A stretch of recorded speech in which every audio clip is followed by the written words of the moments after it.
Hey, I'm Felicia Day. Hi, Felicia Day. Hello, Sarah.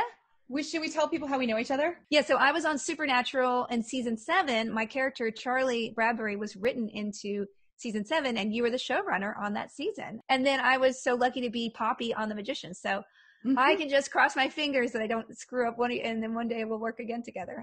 No, I hope so. The Supernatural thing was like, Robbie, the writer, was like, we should get somebody like a Felicia Day kind of person. And I was like, long shot, but I'm going to ask for Felicia Day. I cannot believe that. You got a bit of a reputation, actually, when we first had you on Supernatural. Phil, who was one of our directors, was like, that woman is incredible. Between takes, she would go back to the trailer and she would be working on something she's writing. Yeah. And so you have stuck into my mind all of these years as someone who's really self-motivated as a writer. I don't know. Maybe it's just a great deception. I am very self-motivated, and yet I have so much fear. It's like, okay, the cliff is so sheer and it's going to shear your fingers off when you climb it, but get up there, Felicia. So it really is sheer willpower, because I have such a fear of starting writing, especially getting over that initial hump. It is just like monumental. Like I'm in the tar pit. I am being enveloped by tar. I cannot get out of it in order to put my hand on a keyboard. Okay, I'm there. What do you actually do to get yourself enough of like a finger out of the tar to start? Well, last year I wrote a whole book on this. It's called Embrace Your Weird. And it was kind of self-therapy in a way, because I had a baby and that really rocked my world in a way that I did not recover from. I don't even know if I'm recovered, but just kind of putting myself together as an artist again and figuring out like the core of why I exist as a person who wants to express myself, right? Because at the end of the day, we have all these layers of expectations and thoughts of ourselves, and other people seeing us for something that's useful, and other people wanting us to do, and other people not wanting us to do something.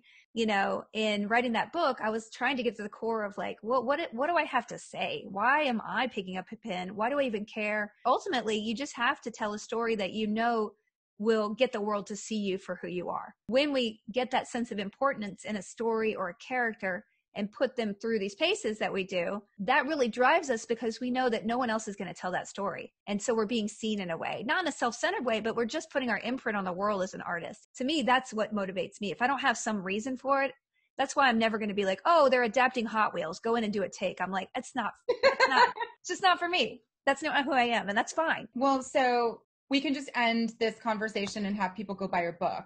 First of all. Oh, no, that's fine. I mean, it's a good book, but yeah. You're going to buy the book. I would add to what you're saying that sometimes I've been fortunate enough when I start something to really know why I'm writing it. A lot of times, I don't know why I'm attracted to it. It's like when you spot someone across a bar and you feel a little tingle and you're like, but why? It's almost like the story has pheromones that I'm reacting to, and I don't really know why. And sometimes I don't know what I'm trying to say until I start saying it. So you're trying to go through the process a little bit, but you're in touch with yourself to know that you're attracted to it. Because I think that our natural instinct gets overridden by like all these intellectual things that are in our head. Like, well, you should do that because that would be you're going to be working with that person that will help you another day. That one, that's a genre you don't have a spec in. Like you have all this external stuff, but at least you have to be in touch with your gut to know that I'm attracted to that. I don't know why, but I want to explore it. And I think a lot of the times we get very far apart from that. Yeah, I think that's true. When Greg Berlanti sent me the book, he knew why he was excited about it. He was like, read it, see if you're excited. I knew I was excited about it. I thought it would be cool to write a stalker story so you could see a lot of a girl, write pages and pages about what it's like to be 22. But I didn't really know how angry I was until I started writing it. I knew secretly this was going to be an opportunity to write more interesting kind of a really closely observed woman, because she doesn't have to be a hero. She doesn't have to solve a crime. She doesn't have to be a saint. She's just the object of his desire. So he won't stop watching her. So we get to watch her a lot. I didn't know any more than that. And then when we sold it, most of what we were saying was basically like, privacy is dead. Let's talk about how I can find you and know where you are at all times. And that was exciting. Yeah. I was writing it and I was like, you know what? Fuck the patriarchy. Like, it's not her fault. Like, she can't win. Wow, that's amazing. So what I had to get over, and I'm still constantly always getting over, because I'm not as prolific a writer as you. I'm not in like an actual thing that holds me accountable to my writing. So really, I have to internally motivate myself. One day I'd like to be in a group of people and that would be fun. But really, it's knowing that there's a process at all, because I have a lot of writer friends and some of them are super facile and they'll write a feature in 3 weeks. And they'll just poop a treatment out like in 3 days. And I recently am working on something with a person like that. And I can feel myself shrinking because I'm like, oh my gosh, okay, well, they just wrote this thing in 3 days. It's going to take me 3 weeks. But learning to accept that's what I am. I'm not going to be a person who can just kind of poop out a draft and then just work. I have to like just think about it. That is my process. And knowing that, trusting there is a process and you'll get somewhere versus like, I have to go from 0 to 10 in one step or I'm a failure. That's the voice I think that literally it's taken me a decade to overcome, because you have this idea of comparing yourself to somebody who's completely different from you and wanting to be that other person versus who you are. Right. So I think those of us who are on more deadlines are lucky that external pressure, it makes us produce even if we don't feel like it. Yeah. Yeah. You have to do something, right? Yeah, exactly. So I'm interested in how, especially when your life is a mess, not to say it ever is. Presenting. That looks like a very inviting space to me. It's fine. I mean, and it's not my office. My office is under construction. So this is just a shared space. It's fine. It's fine. I don't like it because I need things to be neat. So just even having a slight amount of clutter, it kills me that there's like wrapping paper right there. But that happened to all of us, by the way. A few weeks ago, we all went home. Yeah. Yeah. Stay home until we could flatten the curve on this pandemic. And I am standing in an office. I mean, this camera is pointed at a window with a shade in front of it, but it was our storage room because I never wrote in here. Oh my gosh. So this is a new space for you. It's hard to adjust, you know, it's really hard. And so it was like, well, my script is due, but first I honestly need to clean my office out so I can live there now until the pandemic is over. I think the tension between wanting desperately to express yourself, which I think is a primal, it's like cavemen around the campfire needed to create art. So that is still in our codes and in our soul. But then wrestling with the fear on a good day, as you describe, is hard. Right now, we're all living in a heightened state of anxiety, I think. Yeah. I mean, not me. I just started Lexapro, so it's much better for me. That's a hot tip. It has made such a difference in my ability to sleep, which then has reflected on my ability to function, which has affected my ability to create and be excited about new ideas. So it was kind of like a spiral that lack of sleep from a baby kind of put me into extra horrible with so I'm actually excited to go back and audition because I'm like, could I be like normal in an audition? But yes, hot tip, explore it if you need to. So let's talk a little more about what you do to self-start. Yes. So for me, I just need to get over the hump of feeling like a failure. So I do, I talk about in my book, I do dumping. So I just back the dump truck up and I just start. So I have like a Scrivener document where I just dump free association, just like whatever, talking about what I had for breakfast. Like I literally just get my fingers moving and try to follow the impulse of whatever I'm thinking for about 15 minutes. And for me, it's creative constipation because I just kind of sit there and I hold it in and I kind of think, and I don't know, you know, I think for me, just vomiting and getting out of my head is what gets me to where the joy of creating is. You know, kind of like just greasing the wheels a little bit gets me to a place where I'm like, I'll write until I'm like, yeah, I think I'm ready to start on that project, and I'll just have it ready right there, and I'll do it. And I won't, and I'm the kind of person, I used to be a violinist. That's what I did my whole life until I moved to LA. And so I love being locked in a room for 6 hours and having no sound come in and not be distracted. You know, that's how I work best. And so that's hard in this modern world and the way I live and with the kid and everything like that. So I tend to have long stretches to be as productive as I can. Some people are really good about like, well, I just have 2 hours in the morning and then 2 in the afternoon. I can't work like that. I have to single focus. I have to have a large chunk, and I have to be obsessive to the point where my butt's hurting and I have to move, right? One of the little gems in the pile of gems you just said. Thank you. I tend to vomit. So it's not just one gem you're going to get. You're just going to get a whole treasure vomit. Treasure vomit. Thank you. That you just for all of us. The idea that if you're like, I'm sitting at this blank page and I don't know what to write, it's like, just start typing your inner monologue. Just type the words, I don't know what to write, and then ask the next question. Yeah. You just succincting, you just like melted the treasure vomit into a single beautiful coin. Yeah, soon it's going to be a delightful just pair of hoop earrings for us.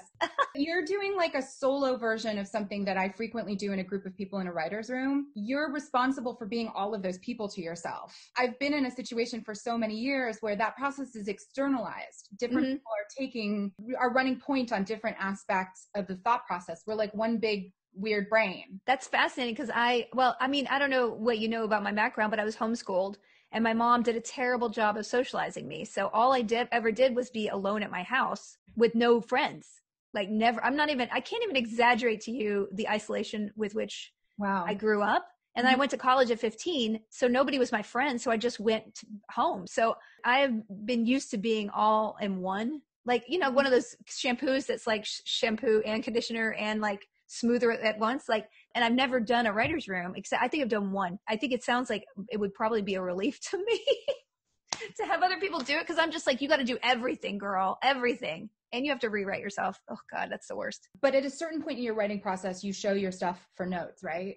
For sure. Yeah. I have, my partners are writers, so I get good notes from them. And I'm writing a project right now, and it is a very big project. It's taken me 8 months to write. I haven't announced it yet, but it's a lot of material. And I was able to bring on 2 writers to do like a joke pass. And it was like, oh my God, such a relief, because when you have like 10 episodes of something you're writing alone, it's just like, I am lost. I don't know if I did a joke like that in episode 2 or not. I need to put them all in one file. Did I mention TikTok more than once? Like, it's so overwhelming, and having like an objective view come in and make me excited about the material again. Cause I don't know about you, but halfway through anything, I'm just like, this is throw it in the fire, lady. Cause I don't know. It's just, I don't know about you. How does the curve of expectation when you are writing through a project, what is your mood graph? It varies by project, but frequently right before I start, I almost have to reach a critical mass of anxiety where I have said I will do it. Perhaps I haven't even accepted money for it. And then I'll have a couple days where I just am in a state of complete agitation because it looks like it's one giant mountain and I have to climb it and I don't know how, and I'm not a mountain climber, and what the fuck was I thinking? I think most of my coping mechanisms boil down to the idea that you take the big problem and you start to hack it up into smaller problems. And as soon as I sit down, as soon as I'm like, well, I could write that one scene. Sometimes I go out of order where I'm just like, let me just do the good part. Like, I'm just going to eat the ice cream. So I might jump right to act 5. That's a great tip. That is a treasure vomit. The thing I'm working on right now is the show You. I co-wrote the pilot with Greg Berlanti. We divided it up by act. I don't remember exactly who wrote what, but I do remember skipping to that scene in the pilot. If anyone who's watching this has watched it, there's a very romantic scene where the 2 main characters are in a cab in New York and they're talking about their dreams and why they came to the city. And she's sort of saying that her dreams are gone. And it's such a... Oh, yeah. Like there's something about that had the most heart and texture to it of the whole episode, like the humanity of it, We knew it was an important thing to get to, this intimate moment. But it also just seemed really fun to write. And it's just 2 people and there's no action. And I was like, I'm going to just start there and see who they are. I wrote a draft of that before I wrote anything else. Wow, that's so fascinating. Because for me, like, characters are basically, I'm terrible at plot. Like, I really am. But I will come up with characters all day. And I'll just like, can they just be in a room talking? Because I don't know what they do, but I really enjoy this person. I adapted Red Sonja a couple years ago for TV. The existing characters were not very interesting to me in the lore, except for Sonja had some interesting things. So I created everything from scratch. And I got such anxiety because it was my first kind of like, someone hired me to write something. Like, I got to do this. I pitched it and they loved it. And I'm just like, ooh. But so basically I jumped in and just wrote the action scene because I know how to make a woman kick people's ass. I just don't know exactly who's with her because, I got to create characters from scratch because all the ones in the lore were dumb. I guess it's just finding what makes you excited about a project versus like, we got to grind it out, because then you're not going to find anything magical at all in the process. If you get stuck somewhere in your process, do you talk to your partner? I do. I have a couple friends. Like I have a producing partner who's amazing. And so, yeah, if I get stuck, I've learned, like, again, it took me a long time because I didn't even talk to other people when I was a child, like I can't even, one day I'll explore it in something because it's like Kimmy Schmidt, but like a little bit more dramatic. So I have been internal, not even being able to verbalize problems in a way that doesn't make me feel like I'm ashamed because I can't solve this myself. Right. Mm-hmm. But over the years, like having collaborated, in the guild, having a producing partner that really helped, having other, people in my life to feel like I'm not going to be violated by this criticism. I'm going to be enhanced and, helped. I wrote the Guild. It was awful. I literally forced myself, and it felt like razor blades going in my soul. And I had worked on the characters for 6 months. I just was like, everything you're making them do is wrong. And then I ended up like, it was great. So I can't even trust my own instincts sometimes with writing. And I think it was because I have all these things that I had to deal with. Now I'm a much easier writer, but it took literally 10 years to get to the point where I'm like, I think I could write. I'm okay. By the way, the thing that is the most optimistic you just said a mouthful. I'm sorry. I trigger vomited again. No, it's so good. It's so good. But it's sort of, you're such a good storyteller. And in it, there's like what sounds like it was sometimes a pretty horrible childhood. Yeah, it was exactly. Sometimes great, sometimes not. It was, it's everything, right? Right. So you're like, and then this happened, which could be a dramatic version of this, the most horrific comedy on television. And then one of the things that I've noticed about the way you talk about it is you seem to be saying it's gotten easier for you over time, that you're sort of 10 years into a process of writing consistently or taking on a lot of projects. I worked at a pace on the web where I would just literally have an impulse and then the next day we make a video, right? And this is something I worked on in therapy a lot, just like I was a little bit of a heroin addict in that I needed that instant gratification immediately with my creativity, or it felt like I'm being left behind. I'm not doing something that's relevant. We have that impulse to be seen in the world. While we're on Earth, we need to show the world that we existed because nobody else will be like us. And then you have the flip side of that, of needing people to see you. And that's what social media does to you, right? That need takes over versus the impulse in the first place. So then your actions are completely externalized. I'm only going to do what the gratification wants versus what I want. And so I think we have this sort of, especially with social media, we have a sort of betrayal of self. I kind of think about it as like we turn into a chocolate hollow bunny. So there's nothing inside because we're just trying to show people how pretty we are on the outside and, or brilliant. And we lose the fact that, hey, nature wants us to show who we are organically, not what everybody else needs from us. Does that make any sense at all? That was very not. It makes so much sense. One of the committee members in my head and so many people's head, or maybe a whole Greek chorus that is trying to calibrate what comes out into the world based on what's going to get the response you want. And because you've been in a feedback loop that is so tight, because you do so much of your work on platforms that go out like social media, do you just catch yourself in the cycle and pull back? Do you have a trick? It's a lot of self-work. It really is. And it's also, pulling yourself back into yourself. And that's, I think, why I wrote that book, Embrace Your Weird, in order to get myself back to feeling good about myself as a creator outside of that gratification. As I ratcheted back my social media presence, I used to be much more famous, I guess, on the internet. Having a baby really put trying to figure out myself as a person and feeling like I'm worth something outside of that disappearing has been a process for me to figure out over the years. And to be quite frank, the quarantine has really done a great job for me in the journey I've been on. And this is kind of like the end of it. Like, oh, you know what? You are feeling good about yourself as a creator, even if it's just a comic book that you want to write that you're not going to get that much money on and people might not really see. I need to tell that story. And so 3 years ago, I wouldn't be in a place where I could even think about that idea, because then I'd be like, well, where's it going to get me? Is it going to get optioned? Are you going to pay the bills with that? So, I'm not saying that everybody should be a hobbyist and only do their whim inside. I'm saying that it should be a little flame inside of you. It's a pilot light that you have to keep lit no matter what you're doing with your creativity for transactional sake. You have to keep the flame lit inside so that at least you're on a path that won't betray who you are. The transactional thing is a feedback loop, and it does light up all the dopamine in our brain, and it also helps us pay the rent sometimes. So, all of those things are valid. Exactly, yeah. I love this point that you're making that it can feed you. The bottom line of like, I think I want to write. I'm going to see this next one through. I'm going to take on an ambitious writing project. It's like, what about entertain the possibility that it exists to feed you, not to torture you and prove that you're not good? Yeah, absolutely. Exactly. You're just trying to throw some fuel on the fire to keep lit. And whether it's just writing limericks at night, right? Like before you go to your CSI job that you really kind of maybe hate, but you're like, I'm paying the bills here. Or it's like, people are going to buy this kind of thing for me to get my foot in the door. Okay, if you want to do that, that's fine. I think the thing that gets your foot in the door is always the thing that reflects only something you could write. You really have to be confident in knowing yourself and knowing where you are relative to other people when you make these decisions. And also just kind of let shit fly on the wall and just make things, because if you forget how to make things with joy, then I don't think there's any point to it. Sometimes I've done acting jobs, never on something I've used, but I've done acting jobs. I've done writing jobs where I'm like, I might as well be playing the violin in a church right now. That's what I didn't want to do with my life. I had no idea you used to be a violinist, by the way. Yes, I was a professional violinist. I was like a prodigy. I had a full scholarship to college, and I was in Austin Symphony. I was the youngest Wow. member of Austin Symphony. That kind of discipline really helps me with writing. I would rather concentrate for 6 hours. If I only have an hour, I'm like, I'm not going to get anything done.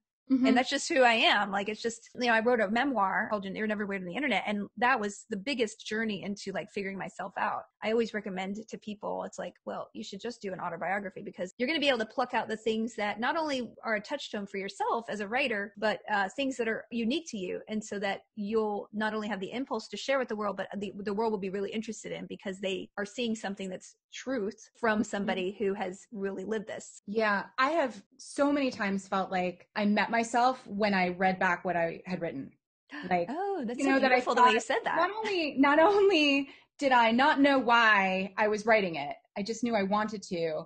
But then I would read it and I would go, wait, is that true about me? And I've done a lot of therapy. I mean, I've been in therapy for much of my adult life, and maybe there's a side-by-side aspect to inner work, but Yeah. that's always worked for me, is trusting that there's something about the organization of putting it on paper, even if I don't really know how yet, that eventually it will illuminate where I'm stuck in my actual life. I have the problem that I have a lot of regret in that the years that I wasn't as bold, or I was just so fear-ridden about writing that I couldn't get over the hump to actually write ideas. I look back at some of those things. I'm like, that was a really good idea you had for that feature. And I look back and I'm like, I'm not that person anymore. I don't think I can write that. I've passed that point. And so I kind of regret not just churning in the moment that I was existing, because I'm not going to exist like that in any other moment, right? I don't know if you had this experience, but the stories have passed and I regret not getting them out there before I pass that point. Yeah, that's one of the things that I often try to advise people when they're like, I have this thing, but I don't think I'm good enough yet. But you're at this place in your life. There's an intersection of the best you can write today and being 23 or being 43 or being 63, and you're never going to be that again. You're going to meet someone tomorrow who might change your life, and you will never be in this place again. No, it's so profound. It was just like, it's true. I know we're romanticizing it a little bit, but it's also true. It's absolutely true. I'm not the person I was even like a month ago before quarantine. I think especially when you go through points of trauma and change, really change people. That's why we all talk about turning points in lives, going to high school, getting out of high school, going to college, getting out of college, that time when you're trying to find yourself as an adult, getting married, having a kid, retiring. Like those turning points are mass trauma where we have to leave who we were behind and turn into something else. Those kind of turning points, I'm not the person I'll ever be before that moment. So you got to capture it all before you leave it. Yeah. I think, although sometimes I can make myself crazy with I'm not doing enough, I also think it's something that, frankly, I think women need to hear more. I feel like we all came of age in a time where it was, by and large, these male heroes were at the center of almost all stories. That's still true. And we will lionize boys and men at every stage of their lives. My sense of it, just from watching a lot of women try to be creators and step into that role, it's like, but I have to be really good and have all my ducks in a row and have my shit together before I start. I remember 7 or 8 years ago when the show Girls first arrived. Yes. How many young women I talked to who were really inspired by it, because there's such a boldness to being like, I'm 24 and you need a 24-year-old woman to tell this story. Yeah, absolutely. And her tiny furniture, it was just like, oh, this is a person who has a voice and she's just fucking doing it. She's saying things, she's showing herself, and she doesn't apologize. And I was thinking about that show because I'm working on a project that I want to do just as a stage thing about how, becoming a mother, you become useless to a lot of men, and you realize very quickly, oh, that was my only worth. That was my only worth. And everything becomes a lie after that. I was like, well, so they didn't really respect my business skills. They didn't really respect myself. Did they just want to date me? Like, I am that naive. I was like, I'll think about like business deals. I'm like, what really motivated this? Because your sense of self is like, well, I'm worthless now. I should disappear. The number of auditions just goes, I only get sent out to mom of 4 children when I just on a dime. How do I not absorb that sense of worthlessness when, this is what the society as an aggregate is telling you, disappear or you're not a good mom. Kind of looking back and thinking, oh, was it all a lie, is very traumatic, or at least for me. I mean, I'm trying to work through it. I think a lot of us are, and not to get all lofty about this, because really the point of this conversation is just helping somebody sit the fuck down and write a couple pages. But yes, I believe part of the reason you feel that way and that you say society has reflected that back to you is because there are not enough of us telling our story. No. There's just no feedback loop for you. There's not enough of a feedback loop for moms or for women over a certain age, which I guess is maybe 31. Yeah, exactly. Thank you. Yes, 31 years old. It's just, it really goes down here after 31. I guess I'm not there yet, but the only way for those voices to be out there is for us to use our voices. I mean, it's the same thing about YouTube. Like, I have always put my foot down and be like, I'm not going to only cater to women's, you know, like if you look at the top women on YouTube, it's beauty people, right? Mm-hmm. So like I've always refused to do a female only company, which is what everybody told me to do, which I probably would have made a hell of a lot more money at. But I'm like, I'm not going to get in this corner for you and like clear the way for you to be like, this is mainstream. And then there's the women over there. Like I've always resisted that. And at the same time, like, am I doing a disservice to me? Am I doing disservice to women to not create a community? It kills me that I go back and forth all the time about what we do. What do we need as women? I don't know. And I keep contradicting myself because we need it all. Deeply relatable. Okay, good. Thank you. Deeply fucking relatable. I'll tell you a little trick I sometimes play walking into some of these rooms where generally most of the people in my position who walk into that room are men. Somewhere between 3/4 and like 80-something% of showrunners are male, for example. Yeah. Yep. It's also true of many of the hats that you wear are mostly worn by men. And I thought about it for a long time because I have always wanted to prove that I was good and competent and really good at my job and also a nice person who is easy to work with and all of those things. And I just started for fun entertaining the notion that I was the villain of the story. It's like I took one of those quizzes and I got House Slytherin. And it wasn't even no doubt. Oh, for sure. You're 100% Slytherin. And I was like, what if I just own full Slytherin? I don't try to be the ingenue of the story ever again, because what I want is to get shit done. And what I want is to actually make things better by telling the truth. Otherwise, they're not really better. And it also, by the way, does start to creep into your writing. It's a fun little hat to wear. Just put your slith on? Okay, because I tend to, I'm a Ravenclaw, but I tend to Huffle. So I think Huffle doesn't get you much fun. I mean, it's not a, Huffle is not the house for Hollywood, you know?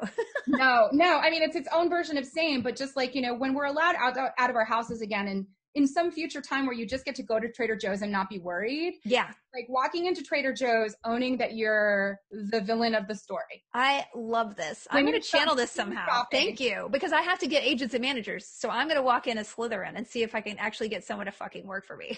I mean, anyway, those are just some of the mind tricks I play because we are lacking in archetypes. True. When in Hollywood, they tend to hire people who are agreeable that they want to play basketball with. That's my theory about Hollywood. They would rather hire someone they could play basketball with on the weekends. And so that's not going to be a woman, right? Because men have an idea that they can't be friendly. Women can't join the fabric of a male friend group, right? And so that will always limit us if men are always in power, because that social fabric creates a lot of opportunity in unconscious and conscious ways. Yeah, you're right. Might as well just be Slytherin, because being nice isn't going to get you anywhere.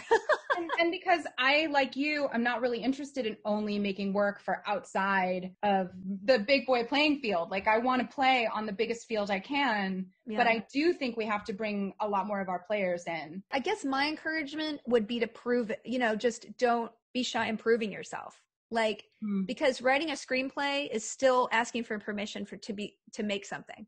The better you could shove it in somebody's face, like make that screenplay into a podcast that you recorded, make it into a comic book, make it into a web series. I know that it's not the lucrative part and we all need money, but at the same time, if you could shove something in people's face and make it undeniable, that's the only way that you really can change people's mind about things that are entrenched in their cliched head, about you and about the way that your type and about the stories that you want to tell. So if you have that in your heart, don't let people saying no stop you, because the more you cultivate that joy of storytelling, the more it'll rub off in the things that you're hired to do. That's fantastic. We just talked for an hour. What? I can't even believe it. I could talk to you forever.